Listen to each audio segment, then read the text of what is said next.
welcome to all of you in my YouTube channel Kuldeep Physics which make your study easy and comfortable। तो आज की video में हम class 8 का जो चैप्टर स्टार्ट करने वाले हैं वो है materials, metals and non metals, है ना। मेटल्स एंड नॉन मेटल्स कुछ आपको इनके बारे में पता है और कुछ जो नहीं पता है वो आप आज इस वीडियो से सीखेंगे। तो वीडियो में स्टार्टिंग से लास्ट तक बने रहें और एक एक चीज को अच्छे से समझने की कोशिश करें। तो सबसे पहले हम यहाँ पे चैप्टर स्टार्ट करते हैं। तो फर्स्ट टॉपिक हमारे पास आता है फिजिकल प्रॉपर्टीज ऑफ मेटल्स।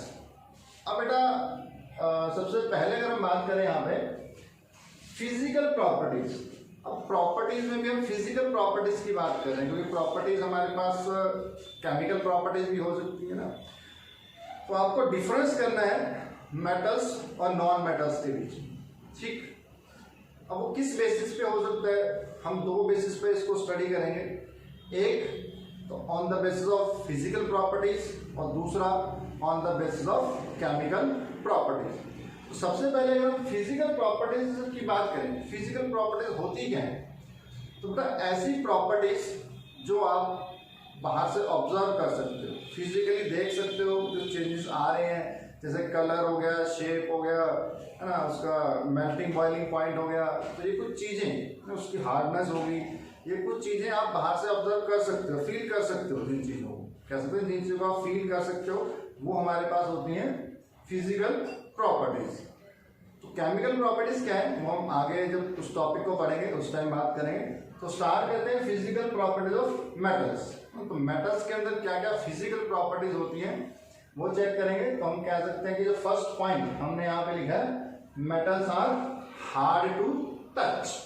तो जनरली कह सकते हैं मेटल हमारे पास हार्ड होते हैं। कोई भी मेटल अगर आप टच करते हो तो वो आपको हार्ड फील होता है। जैसे अगर आप कुछ मेटल्स के जनरली एग्जांपल देखो, जैसे आयरन है, कॉपर है ना, जिंक है, और भी बहुत सारे मेटल्स हैं हमारे पास, एल्युमिनियम है, गोल्ड है, सिल्वर है, सभी मेटल्स हैं। अगर आप इनको कभी टच करते हो तो आपको ये हार्ड फील होते हैं। तो कह सकते हैं हमारे पास एक फिजिकल प्रॉपर्टी है मेटल्स के अंदर कि वो हार्ड टू टच, उनको जब आप टच करोगे तो आपको हार्ड फील इजी। सेकेंड अगर हम प्रॉपर्टी की बात करें मेटल्स की, वो है लस्ट्रस। लस्ट्रस वर्ड बेटा आया लस्टर से, और लस्टर का मतलब होता है चमक, शाइन। आपने कभी मेटल्स को ऑब्जर्व किया हो तो वो शाइनी होती है, उनकी सरफेस शाइनी होती है। अब कुछ स्टूडेंट्स कहेंगे सर हमेशा नहीं होती है, तो बेटा वो डिपेंड करता है कि आपके पास जो आप मेटल ऑब्जर्व कर रहे हो, अगर आपने फ्रेशली उसको कट किया है या फिर उसकी जो सरफेस है अच्छे से आपने घिस दिया, रब कर दिया, तो वो शाइनी निकल आएंगे। क्योंकि कुछ टाइम बाद क्या होता है, जैसे जैसे मेटल्स पुराने होते हैं तो एनवायरनमेंट के अंदर जो गैसेज है उनसे रिएक्ट करते हैं और उनकी जो सरफेस है वो थोड़ी डल हो जाती है। लेकिन अगर हम बात करें फ्रेश मेटल्स की तो उनकी सरफेस हमेशा आपको शाइनी नजर आती है। जैसे अगर आप कुछ एग्जांपल्स लो, आपके पास जो यूटेंसिल्स हैं जो मेटल से बने हुए हैं, बर्तन बने हुए हैं, वो शाइनी होते हैं, है ना। कप, प्लेट, जो भी आप जो है स्पून वगैरह यूज करते हो। इसके अलावा हमारे पास जो बाइक में कुछ पार्ट्स होते हैं, साइकिल के कुछ पार्ट्स होते हैं, है ना, हैंडल वगैरह आप देखते हो बहुत ज्यादा शाइनी होते हैं। तो ये भी हमारे पास एक प्रॉपर्टी है मेटल्स के, दे आर लस्ट्रस। लस्ट्रस के बारे में लिखा हुआ that is freshly cut surface of metals are shining. तो जो आप फ्रेशली कोई भी सरफेस कट करते हो मेटल्स की, वो हमेशा कैसी होती है, शाइनी होती है, लस्ट्रस होती है। थर्ड प्रॉपर्टी में हम आते हैं मेटल्स की जो भी है मेलेबल। मेलेबल प्रॉपर्टी की अगर हम बात करें बेटा, आप सभी ने ऑब्जर्व किया होगा, तो ब्लैक स्मिथ होते हैं जिसको आप नॉर्मल लैंग्वेज में लोहार जिनको अपन कहते हैं, ठीक है। आपने देखा होगा बेटा वो जो मेटल है या लोहा है ना, उसकी बीटिंग करते हैं, उसको हथौड़े से बीटते हैं या फिर मशीन के नीचे रख देते हैं गर्म करके, तो उसको बीट करके क्या करते हैं, उसको फ्लैट कर सकते हैं। तो यहाँ पे हम कह सकते हैं कि प्रॉपर्टी मेटल्स के अंदर ये भी आती है कि अगर आप मेटल्स को बीटिंग करते हो विद हैमर तो वो फ्लैट होते जाते हैं, शीट की फॉर्म में कन्वर्ट हो जाते हैं। और इसी प्रॉपर्टी को हम कह देते हैं मेलेबिलिटी। है ना। अगर आप फॉर एग्जांपल करके भी देख सकते हो, कोई आयरन नेल लो, कोई पिन लो और उसको किसी हार्ड सरफेस पर रख के उसको हैमर से उसको बीट करो तो वो धीरे धीरे चपटी हो जाएगी, फ्लैट हो जाएगी। इस प्रॉपर्टी को हम कहते हैं मैलेबिलिटी। तो यहाँ पे इसकी डेफिनेशन भी साथ में आ जाती है, the property of metals by which they can be beaten into thin sheets, they can be beaten into thin sheets. आप उनको थिन शीट्स में कन्वर्ट कर सको बीट करके, हैमरिंग करके। इस प्रॉपर्टी को हम कहते हैं मैलेबिलिटी। इजी है, समझते चलेंगे बेटा हर एक काम, है ना। इनकी डेफिनेशंस भी आपको कई बार याद है, what is malleability, what is ductility, तो इनकी डेफिनेशंस भी आपको लर्न करनी। फोर्थ प्रॉपर्टी में हम आते हैं, वो है डक्टाइल। अब डक्टाइल की अगर बात करें बेटा, आपने वायर्स देखे होंगे। मोस्टली जो वायर्स हमारे पास होते हैं, कॉपर का वायर, एल्युमिनियम का वायर, तो ये जो वायर्स ड्रॉ होते हैं, ये भी प्रॉपर्टी है मेटल्स की कि मेटल्स को आप खींच के उनके वायर्स ड्रॉ कर सकते हो, वायर्स बना सकते हो। और इसी प्रॉपर्टी को हम कहते हैं डक्टिलिटी। मेटल्स के अंदर ये प्रॉपर्टी है कि आप उनको खींच के उनके वायर्स बना सकते हो। इस प्रॉपर्टी को हम कहेंगे डक्टिलिटी। तो इसके डेफिनेशन भी हमारे पास है, the property of metals by which it can be drawn into wires. अगर आप उसके वायर्स बना सकते हो, इस प्रॉपर्टी को हम कहते हैं डक्टिलिटी। तो डक्टिलिटी प्रॉपर्टी जनरली मेटल्स के अंदर शो होती है। हमारे पास गोल्ड है, सिल्वर है, बहुत ज्यादा डक्टाइल मेटल्स हमारे पास हैं, जिनसे आप बहुत लंबी लंबी वायर्स ड्रॉ कर सकते हो। नेक्स्ट प्रॉपर्टी की तरफ आते हैं, वो है सोनोरस। सोनोरस प्रॉपर्टी की अगर हम बात करें बेटा, अगर आपने कभी ऑब्जर्व किया हो, कभी आप टेंपल में गए हो, मंदिर में गए हो, क्या कभी आपने वहां पे वुडन बेल्स देखी, लकड़ी की बेल? मेरे हिसाब से तो किसी ने नहीं देखी होंगी। वहां पे जनरली जो बेल्स होती है वो मेटल की होती है बेटा। और मेटल्स के अंदर कह सकते हैं एक प्रॉपर्टी होती है कि वो सोनोरस होते हैं। सोनोरस का मतलब जब भी उनको आप किसी हार्ड सरफेस के साथ स्टिक करते हो, है ना, पीटते हो, टकराते हो कोई हार्ड सरफेस उनसे, तो उनके अंदर से एक रिंगिंग साउंड प्रोड्यूस होता है मेटल्स के अंदर। इस प्रॉपर्टी को हम कहते हैं सोनोरस। तो जनरली मेटल सोनोरस होते हैं। जब भी किसी हार्ड सरफेस से स्ट्रक करोगे आप उनको, तो उनके अंदर से रिंगिंग साउंड प्रोड्यूस होगा। तो यहाँ पे सोनोरस की भी डेफिनेशन हमारे पास है, कह रहा metals provide ringing sound. Metals ringing sound produce करते हैं when struck on a hard surface. किसी हार्ड सरफेस से आप उनको अगर टकराते हो तो रिंगिंग साउंड प्रोड्यूस होता है। ये तो आपने कई बार किया भी होगा बेटा, है ना। मेटल्स को आपने ऑब्जर्व किया होगा, और मेटल की प्लेट, ग्लास वगैरह छूट जाता है हाथ से, तो जैसे ही फर्स्ट से टकराता है वो उसके अंदर से साउंड प्रोड्यूस होता है। तो ये प्रॉपर्टी अपने पास है सोनोरस। जो बेल है, मंदिर की घंटियां हैं, है ना, ये भी हमारे पास इस प्रॉपर्टी को शो करती है। उसके बाद जो नेक्स्ट प्रॉपर्टी की हम बात करें तो हमारे पास आता है metals are good conductor of heat and electricity. क्योंकि मेटल्स हैं वो गुड कंडक्टर होते हैं हीट और इलेक्ट्रिसिटी के। कंडक्टर या कंडक्शन की हम बात करें बेटा, कंडक्टर वर्ड हम यूज करते हैं चीजों को एक जगह से दूसरी जगह पहुंचाने के लिए। तो यहाँ पे हम क्या करते हैं, जो मेटल्स हैं वो हीट को अपने अंदर से कंडक्ट होने देती है, हीट उनके अंदर से फ्लो कर सकती है, इलेक्ट्रिसिटी उनके अंदर से फ्लो इजिली कर सकती है। इसके लिए अगर मैं आपको एक एक्टिविटी सजेस्ट करूं जिससे आप प्रूव कर सकते हो कि जो मेटल्स हैं, है ना, वो हीट को कंडक्ट कर सकते हैं, इलेक्ट्रिसिटी को कंडक्ट कर सकते हैं, आप कैसे बता सकते हैं?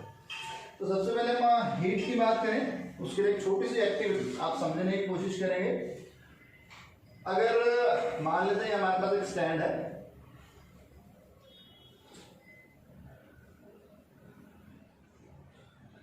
और स्टैंड से आप क्या करो, एक मेटल की वायर या रॉड ये क्लैंप कर दो, बांध दो इसको,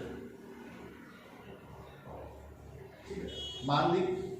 उसके बाद जो वैक्स, मोम जिसको हम कहते हैं, वो आप थोड़ी थोड़ी दूर पे इस वायर के ऊपर या इस रॉड के ऊपर रख दो। जैसे यहाँ पे मैंने वैक्स लगा दी, यहाँ वैक्स लगा दी, यहाँ वैक्स लगा दी और यहाँ इसके ऊपर वैक्स हमने लगा दी। इसके बाद हम क्या करेंगे कि जो इसका ये फ्री हैंड है इसको आप हीट करना शुरू करो with the help of burner या कैंडल। आप इसको हीट करना शुरू करो। अगर मैं बर्नर की मदद से इसको हीट करता हूँ, अब इस कंडीशन में क्या होगा, मेटल की अगर रॉड है आप इसको इस एंड से हीट कर रहे हो, गर्म कर रहे हो। अब ये हीट है वो इसके अंदर से फ्लो कर सकती है because metals are good conductor of heat. आप क्या ऑब्जर्व करोगे, थोड़ी देर बाद यहाँ पे आपने जो वैक्स लगाई थी ये पिघलेगी और जो है ड्रॉप बाय ड्रॉप नीचे गिरनी शुरू होगी। उसके थोड़ी देर बाद हीट आगे फ्लो करेगी, यहाँ पे आपने जो वैक्स लगाई थी ये भी ड्रॉप बाय ड्रॉप नीचे गिरनी शुरू हो जाएगी। उसके बाद हीट और आगे फ्लो करेगी तो ये भी अपने पास जो है धीरे धीरे जो है वैक्स गिरना शुरू हो जाएगा। तो इससे हम कह सकते हैं आपने एक एंड को हीट किया है, इधर तो हमने हीटिंग की नहीं, लेकिन जहाँ पे आपने हीटिंग की है यही हीट इसके अंदर से फ्लो होती हुई आगे जा रही है, जिसकी वजह से ये जो पूरी की पूरी रॉड है ये गर्म हो जाती है ना। इसके अलावा अगर आप जनरल एग्जांपल लो, अब कोई मेटल की चीज हो उसको आप आग के अंदर रखो, जैसे आप तवा है मेटल का, ठीक है, बहुत ज्यादा गर्म हो जाता है, इजीली आप उसको पकड़ नहीं सकते हैं। तो उसके लिए हम क्या करते हैं, उसके साथ वुड का हैंडल, वुड का या प्लास्टिक का हैंडल लगा के रखते हैं ताकि ना गर्म तवा भी इजीली पकड़ लेते हैं उस हैंडल से। अब वो हम बात करेंगे वुड और जो प्लास्टिक है उनके अंदर से कह सकते हैं हीट पास नहीं होती easily, they are bad conductor of electricity, जिसकी वजह से आप जो गर्म तवा उसको भी पकड़ सकते हो। वो भी हम आगे बात करेंगे, वो हमारे पास नॉन मेटल्स के अंदर आते हैं। सेकेंड जो हम बात करें, metals are good conductor of electricity. Metal है ये इलेक्ट्रिसिटी के भी गुड कंडक्टर होते हैं, इनके अंदर से इलेक्ट्रिसिटी भी बड़ी इजीली पास हो सकती है। इसको टेस्ट करने के लिए हमारे पास एक एक्टिविटी है, आप एक टेस्टर बना सकते हो जिससे आप चेक कर सकते हो कि कौन कौन सी चीजें इलेक्ट्रिसिटी कंडक्ट कर सकती हैं और कौन कौन सी चीजें इलेक्ट्रिसिटी कंडक्ट नहीं कर सकती हैं। तो देखते हैं ये टेस्टर हम किस तरीके से प्रिपेयर कर सकते हैं। उसके लिए अपने को चाहिए क्या, एक आपको चाहिए सेल बैटरी जिसको आप कह सकते हो, कुछ पीसेस वायर के और एक छोटा बल्ब या इंडिकेटर आप कह सकते हो। तो उनको आपको अरेंज करना है। जैसे मैं आपको बता रहा हूं, मान लेते हैं कि ये हमारे पास सेल है या बैटरी है, ठीक। अब इस बैटरी के दो एंड से दो वायर आप with the help of tape connect कर सकते हो, घर पे भी इस एक्टिविटी को परफॉर्म कर सकते हो। मैंने यहां से एक वायर ली, यहाँ भी, ठीक है, और एक वायर मैंने इस नेगेटिव एंड ना, एक वायर बस पॉजिटिव एंड और ये नेगेटिव एंड, एक वायर इस नेगेटिव एंड से कनेक्ट करी और ये यहाँ है, ठीक है। अब बेटा इन दोनों वायर्स को अगर हम सर्किट कंप्लीट करते हैं और बीच में एक बल्ब लगा देते हैं, वो ग्लो करेगा। अभी मैं कंप्लीट सर्किट बना रहा हूँ, मान लेते हैं यहाँ पे हमने एक बल्ब लगा दिया है छोटा,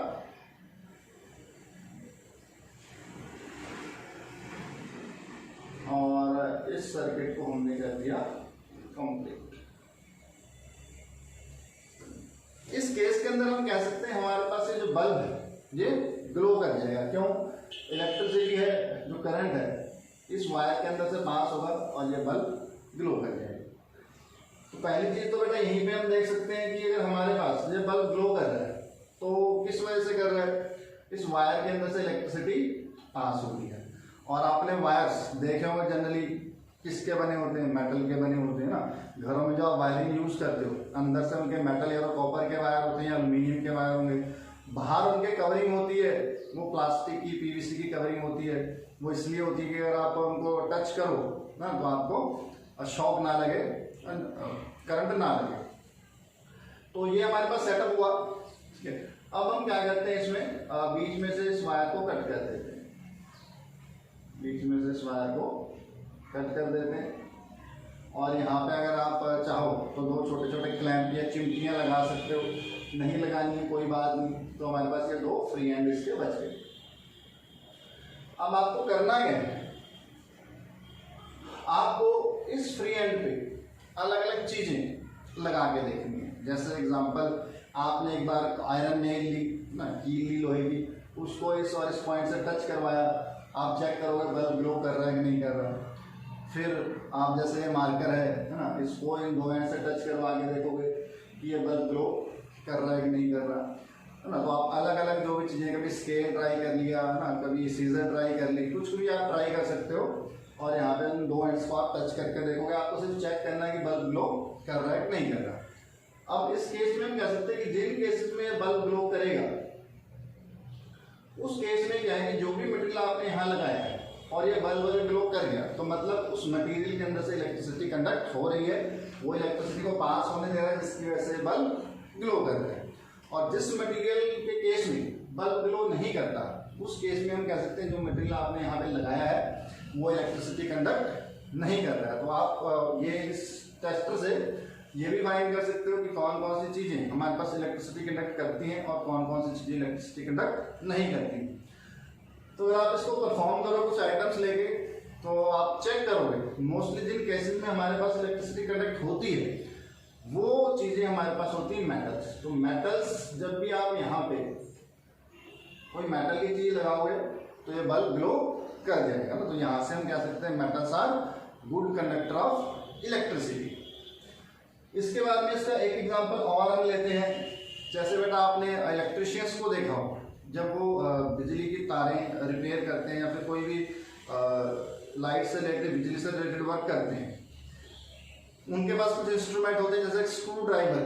अब बेटा स्क्रू ड्राइवर आपने देखा होगा आगे से मेटल का होता है, ठीक है, और पीछे उसके प्लास्टिक का हैंडल होता है। अगर वो प्लास्टिक का हैंडल ना हो और वो डायरेक्ट उस मेटल के पीस को वायर से टच कर दे, क्या होगा? शॉक लगेगा। ऑब्वियस सी बात है बेटा, मेटल इलेक्ट्रिसिटी कंडक्ट कर सकती है तो इस केस में हमको शॉक लगेगा। पीछे अगर हैंडल हो प्लास्टिक का या मोस्टली प्लास्टिक का ही होता है तो वो हैंडल जो होगा वो कह सकते हैं हमारे पास एक ऐसा मटेरियल है जो इलेक्ट्रिसिटी कंडक्ट नहीं कर सकता है ना। तो जिसकी वजह से आप उस हैंडल को पकड़ के अगर वायर पे टच भी कर लेते हो तो आप स्क्रू ड्राइवर को तो आपको शॉक नहीं लगेगा। दूसरा अगर हम बात करें प्लायर, प्लास जिसको आप कहते हो ना, उसको यूज करते हैं इलेक्ट्रिशियन है ना वायर्स को मैश करने के लिए। तो उसमें भी बेटा पीछे जो हैंडल्स उसके होते हैं ना उनके ऊपर एक कवरिंग लगी होती है प्लास्टिक या रबर की। तो इसकी वजह से कह सकते हैं कि जो अंदर मेटल का पार्ट है ना उसको अगर आप डायरेक्ट टच करते हो आपको शॉक लगने का चांस है। तो जो मेटल की प्लास्टिक या रबर की कवरिंग है तो वो आपको शॉक लगने से बचा देती है। तो यहाँ पे भी हम कह सकते हैं कि एक तो जो मेटल्स हैं are good conductor of heat and electricity. इसके अपोजिट अगर नॉन मेटल्स की बात करें, क्योंकि हम जो प्लास्टिक, रबर, वुड इन सब की बात कर रहे हैं, नॉन मेटल्स हैं तो ये इलेक्ट्रिसिटी कंडक्ट नहीं कर सकते। उनकी भी प्रॉपर्टीज हम नॉन मेटल्स की भी आगे डिस्कस करेंगे। तो ये हुआ हमारे पास metals are good conductor of heat and electricity. तो ये बड़ा कुछ जनरल प्रॉपर्टीज हैं जो आप फील कर सकते हो, देख सकते हो मेटल्स के अंदर। लेकिन मैं ये नहीं कहूँगा कि ये जो प्रॉपर्टीज है हमेशा ही मेटल्स के अंदर होती है। क्यों? क्योंकि कुछ एक्सेप्शंस हमारे पास यहाँ पे आ जाते हैं। कुछ मेटल्स ऐसे हैं जो इन प्रॉपर्टीज को फॉलो नहीं करते। जैसे कुछ एग्जांपल यहाँ पे लिखे हैं, metals like sodium and potassium. मतलब सोडियम और पोटेशियम दोनों मेटल्स हैं है ना, हमारे पास ये मेटल्स की कैटेगरी में आते हैं। लेकिन ये इतने सॉफ्ट होते हैं कि आप इजीली इनको नाइफ से भी कट कर सकते हो। जैसे आप पनीर को कट करते हो उसी तरीके से आप इनको भी कट कर सकते हो। सॉफ्ट मेटल्स हैं, लेकिन हमने ऊपर लिखा metals are hard to touch. तो ये कुछ एक्सेप्शंस हैं जो हमारे पास हैं। Sodium and potassium are soft and can be cut with a knife. आप इनको नाइफ से, चाकू से भी इजीली कट कर सकते हो।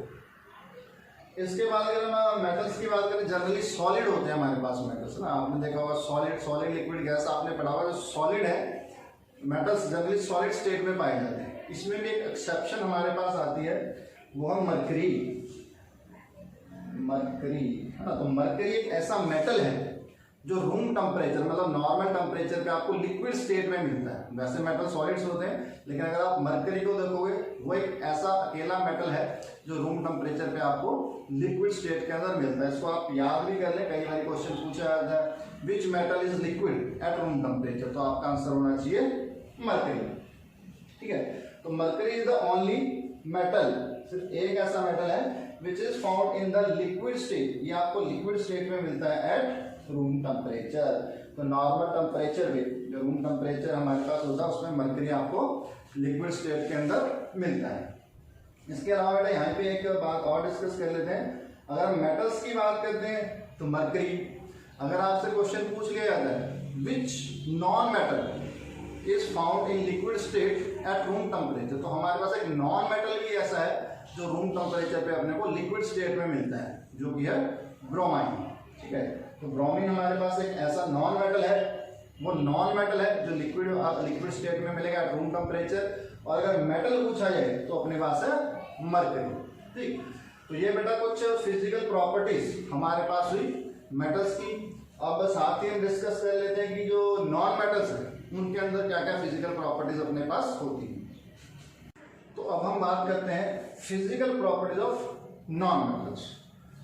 बेटा जो फिजिकल प्रॉपर्टीज मेटल में थी, कह सकते हैं नॉन मेटल्स के अंदर वो चीजें नहीं होंगी, तो उससे कुछ अपोजिट प्रॉपर्टीज हमारे पास जो है नॉन मेटल्स के अंदर आती हैं। वन बाय वन इनको डिस्कस कर लेते हैं। जैसे फर्स्ट जो हमने लिखा है, non metals are soft. Generally non metals soft होते हैं, हमने मेटल्स में पढ़ा वो हार्ड होते हैं। एंड डल, मेटल्स में हमने पढ़ा they are lustrous but they are dull. तो बेटा यहाँ पे जो डिफरेंस है, कई बार आपको आया था what is the difference between metals and non metals on the basis of physical properties. But आप डिफरेंस भी क्रिएट कर सकते हो। Metals are hard, non metals are soft, metal are lustrous, non metal are dull. जैसे कुछ example यहाँ पे लिखे हैं कोल एंड सल्फर, तो ये अपने पास कह सकते हैं नॉन मेटल के एग्जांपल्स हैं। कुछ नॉन मेटल्स के नाम पूछ लिए जाते हैं। इसके अलावा आप कह सकते हो अपने पास कुछ और नॉन मेटल्स जो हैं, ऑक्सीजन, कार्बन, ठीक है, इसके अलावा फॉस्फोरस,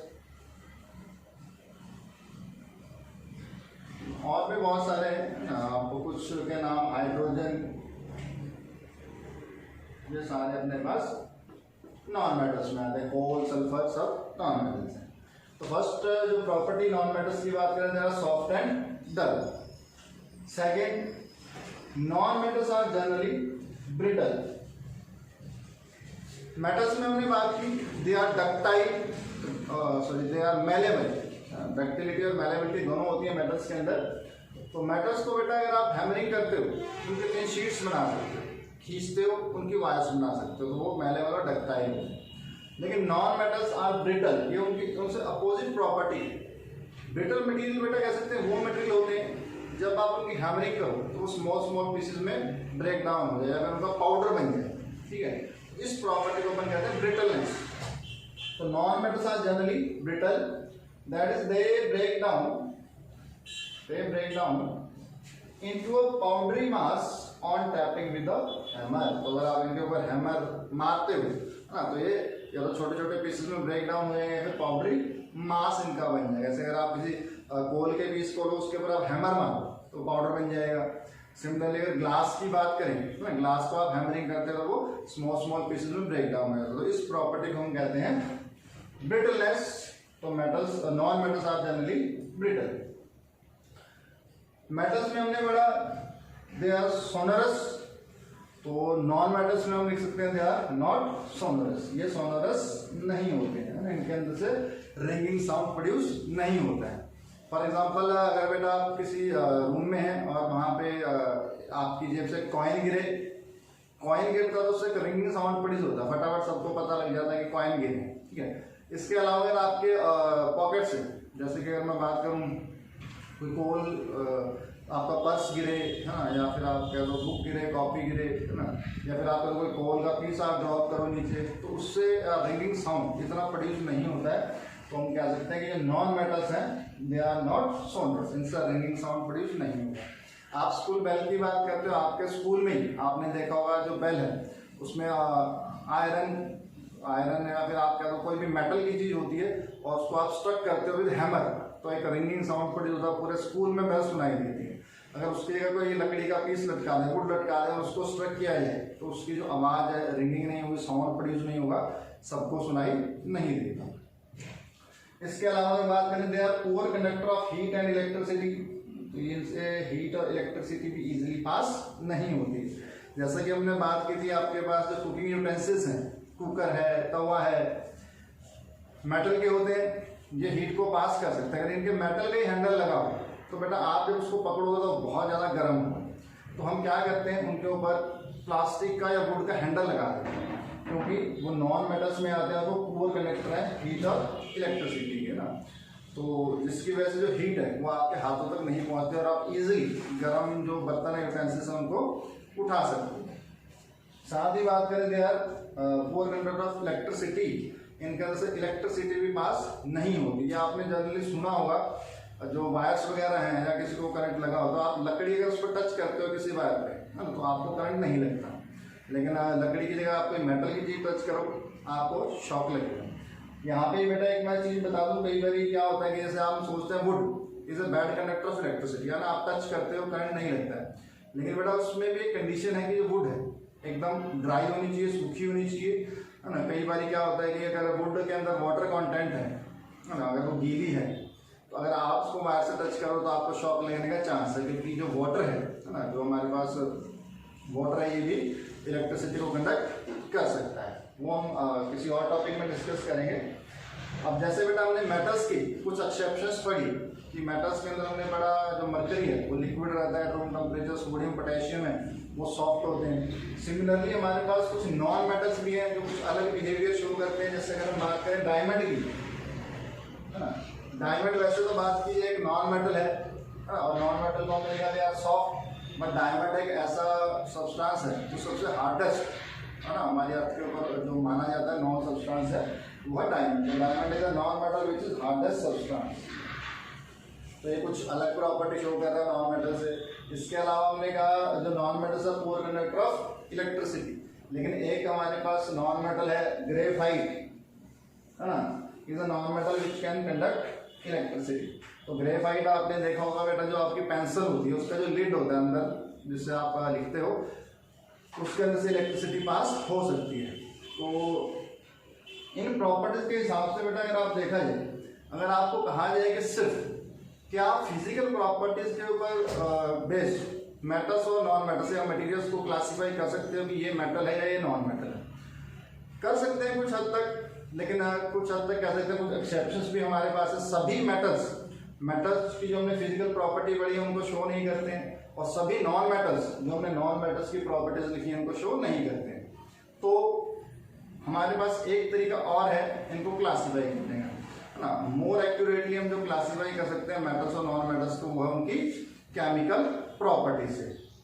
तो वो केमिकल प्रॉपर्टीज बेटा हम पढ़ेंगे नेक्स्ट जो वीडियो आएगी उसके अंदर, क्योंकि आज की वीडियो की लेंथ काफ़ी हो चुकी है। इसी के साथ आपसे एक छोटी सी रिक्वेस्ट है, अगर आप बेटा पूरी वीडियो देखते हो, आपको अच्छी लगती है, समझ में आती है, तो वीडियो बंद करने से पहले एक बार इसको लाइक जरूर कर दें। इसके अलावा अगर आपको कोई सजेशन देना हो, ठीक है, या फिर कोई चीज़ नहीं समझ में आई हो, तो आप मेरे को कमेंट सेक्शन में लिख के बता सकते हो। साथ ही आप इसको अपने फ्रेंड्स को शेयर करो, लाइक करो, सब्सक्राइब करो। चलिए आज की वीडियो में इतना ही, और जल्दी ही मिलते हैं नेक्स्ट वीडियो में। Thank you.